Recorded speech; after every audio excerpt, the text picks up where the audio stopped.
Hello, in this lesson we're going to be taking a look at section 1-2 for Algebra 2, Properties of Real Numbers.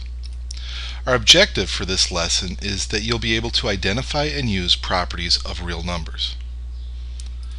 What we're going to look at in this lesson are some properties of real numbers, namely their identities and inverses, some addition and multiplication properties of real numbers, and then we're going to go over some examples before I let you know what the homework is for the section.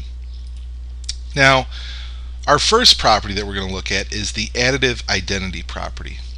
The additive identity property tells us that the sum of any number and 0, which is called the additive inverse, gives us the original number back. Now we see a couple examples here with numbers and letters. There's also a multiplicative identity property. That means we can always multiply by 1 without changing the number. Again, we see an example with numbers and letters. The additive inverse property means that we can take a number and add its opposite to get 0. Whenever we're talking about inverse properties, we're talking about creating the identity. So here we're talking about creating the additive identity, 0. The multiplicative inverse is the reciprocal. We just take the number and turn it into a fraction. When we multiply multiplicative inverses, we get the multiplicative identity 1. Now notice the special limitation on n. There is no multiplicative inverse of 0. Now let's take a look at a property of real numbers. It's referred to as the closure property. That means that whenever we add or multiply two real numbers, our result is always also a real number. So 2 plus 3, the sum of two real numbers, gives us 5, another real number. Over here on the right we see some fancy algebra symbols. A plus B is an element of the real number system. A times B is also an element of the real number system. The commutative property. The commutative property for addition and multiplication says that we can add numbers or multiply them in any order and still get the same number. So 7 plus 11 is the same as 11 plus 7. The same is true for multiplication as well. The way I always remember this property is that these numbers can commute, that is, that they can move around. The associative property for addition and multiplication means that if we want to add 3 or more real numbers or multiply 3 or more real numbers, the order that we multiply or add doesn't matter. 5 plus 3 plus 7 is the same no matter what order we do it in.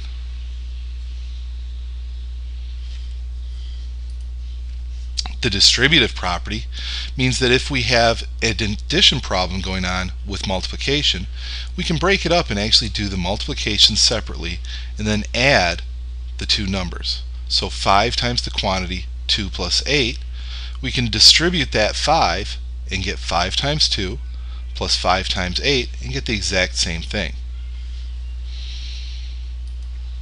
Now let's take a look at some examples. We want to find the additive and multiplicative inverses of 2.5. That is, what number can we add to 2.5 to get the additive identity? What number do we multiply by to get the multiplicative identity? It's pretty obvious that the additive inverse is negative 2.5. 2.5 plus a negative 2.5 gives us 0. That's what we're looking to create. The multiplicative inverse looks a little bit funny, but we just put 2.5 under 1. Now remember, the additive and multiplicative inverses create the additive and multiplicative identities.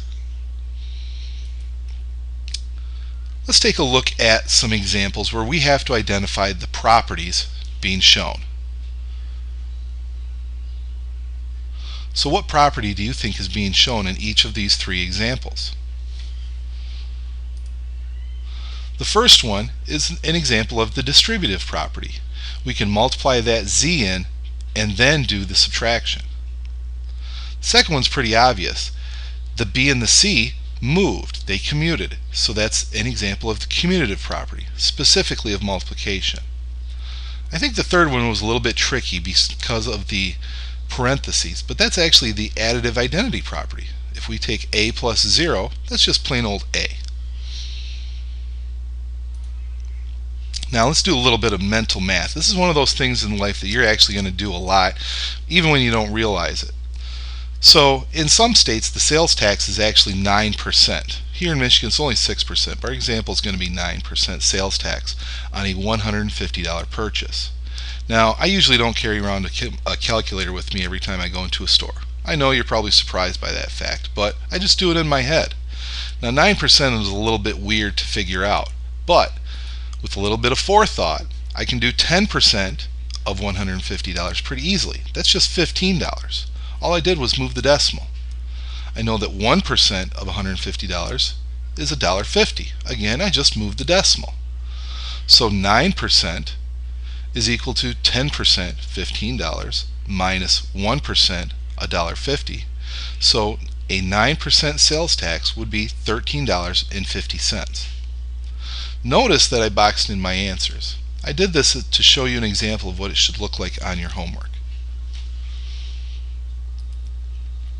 Now, here's an example of we have to decide whether a statement is always true, sometimes true, or never true.